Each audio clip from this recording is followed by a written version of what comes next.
అందరికీ నమస్కారము. శనగలతోటి ఇలా చేసేసుకుందాము. రకరకాలు చేసుకోవచ్చు శనగలు. బయట వాతావరణం చల్లగా ఉన్న వర్షం పడ్డ మనం శనగలు ఉప్పు శనగలు చేసుకోవచ్చు, శనగలు వేయించేసి చేసుకోవచ్చు. ఇంకా చాలా వెరైటీస్ ఉంటాయి. ఇప్పుడైతే కొన్ని శనగలు తీసేసుకున్నాము.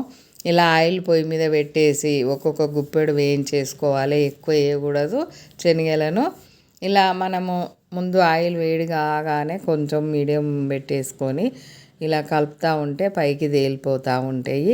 ఈ శనగలు అయితే చాలా టేస్టీగా ఉంటాయి. పిల్లలు అయితే వదిలిపెట్టకుండా తింటారు.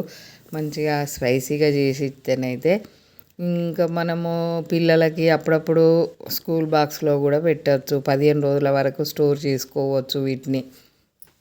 శనగలు కాబట్టి కొంచెము మనం అన్నం తక్కువ తిన్నా కానీ పిల్లలు అన్నం తినని పిల్లలకు కూడా చాలా బాగా పనిచేస్తాయి. రోజు 2 స్పూన్లు తినడం వల్ల చాలా హెల్దీ శనగలు వాడడం వల్ల.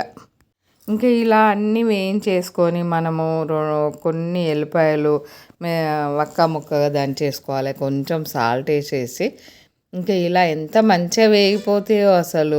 మనం ఇలా అంటూ ఉంటే పైకి తేలుతూ ఉంటాయి. 1-2 తేలని కూడా అవి కూడా మంచిగా తేలిగ్గా పటపట అని అంటే మనం తింటూ ఉంటేనైతే.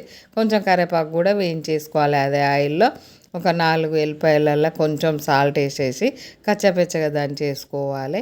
కొంచెము కారము మనం ముందు ఎల్లిపాయలలో సాల్ట్ వేసాం కాబట్టి దాన్ని చూసి మళ్ళీ సాల్ట్ వేసుకోవాలి. కారం పొడి, ఎల్లిపాయ ముద్ద, ఇలా మనకు కరివేపాకు కలిపామంటే ఆహా ఏమ టేస్ట్ ఉంటాయి. ఒక్కసారి కొంచెం ఒక 1/2 అవర్ టైం మనది కాదనుకోని అన్నీ వేయించేసి డబ్బాలో పోసుకున్నామంటే పిల్లలు అడిగినప్పుడల్లా తొందరగా పెట్టేయచ్చు. సీజన్ బట్టి వంటలు రకరకాలు